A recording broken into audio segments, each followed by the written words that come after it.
আর যাই হোক না কেন আমি ডাক্তারবাবুকে ডিভোর্স দেব না, আর এটাই আমার শেষ কথা।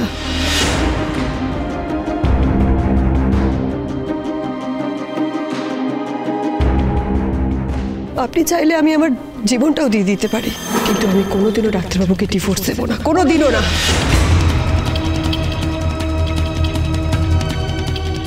বাবা করলো না, দীপা সই করলো না। সই করেনি? কেন করেনি? দেখুন বাবা, ও আপনার কথা কিন্তু শুনলো না।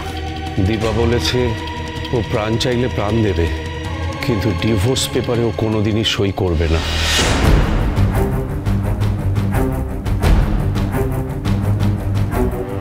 দীপা, দীপার কথা বলছে। ভালো দীপা যেন ভালো ছেলে, ভালো। আরে কি করছো? কেউ লেগে যাবে তো, ছাড়ো ওকে, ছাড়ো।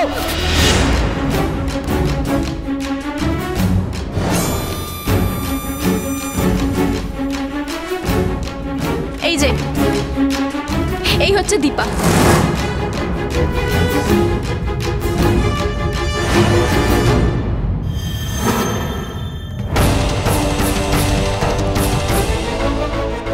আমার হারিয়ে যাওয়া স্ত্রী দীপা।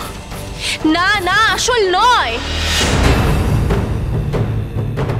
মাই dear, my dear, my dear, ও একটা লেডি যেই বাড়িতে মেয়ের সেজে লুকিয়েছিল, জাস্ট লাইক এ ক্রিমিনাল। ও এ বাড়িতে ক্ষতি করতে এসেছে। না, তুমি মিথ্যা কথা বলছো। এই, তোকে চুপ করতে বললাম তো। দরতি আন্টি ঠিকই বলছে, উনি একজন ক্রিমিনাল। ওই মহিলা আমার জীবন শেষ করে দিয়েছিল বাবা, আমাকে শেষ করে দিয়েছিল।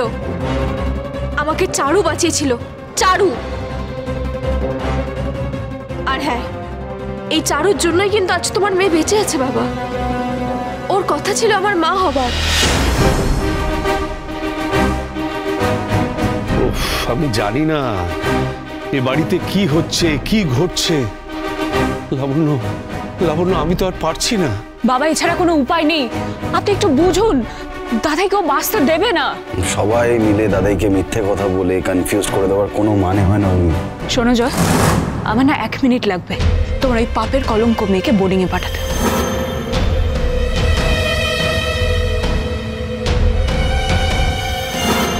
বাবা, আমি বলছি শোনো, চারুর সাথে বিয়ে হলে তুমি খুশি থাকবে, আমি খুশি থাকবো, আমরা সবাই ভালো থাকবো। শোনো মা, আমার কাছে একবার না, একদম আসবে না তুমি আমার কাছে, একদম না। আমি খুব খারাপ, খুব খারাপ। তাহলে ছেড়ে দিচ্ছ না কেন আমাকে, যেমন মা ছেড়ে দিয়েছিল মরার জন্য? অনুরাগের ছোঁয়া সোম থেকে রবি প্রতিদিন রাত 9:30টায় স্টার জলসায় ও জিও হটস্টারে।